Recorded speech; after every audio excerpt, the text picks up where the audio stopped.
ప్రభుత్వంపై గౌరవ మాజీ మంత్రివర్యులు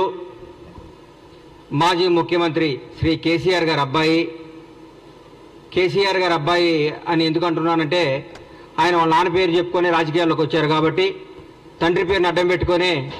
అమెరికాలో నుంచి వచ్చి మా నాన్న రాజకీయాలు చేస్తున్నాడు కాబట్టి నేను కూడా చేస్తాను మా నాన్నదని తీసుకొని వాళ్ళ నాన్నగారిని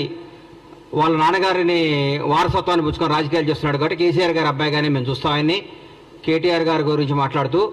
మా ముఖ్యమంత్రి గారిని కష్టపడి కష్టాన్ని ఇష్టంగా చేసుకొని ప్రజా సమస్యను తన సమస్యగా చేసుకొని 17 ఏళ్ల సుదీర్ఘ పోరాటం చేసి ఏ వారసత్వం లేకుండా ఏ బ్యాక్గ్రౌండ్ లేకుండా ఏ చరిత్ర లేకుండా ఒక రైతు బిడ్డలా పుట్టి కొండారెడ్డిపల్లి నుంచి తెలంగాణ రాష్ట్రానికి ముఖ్యమంత్రి అయ్యేదాకా వన్ మ్యాన్ షో ఒకటే పోరాట యోధుడిగా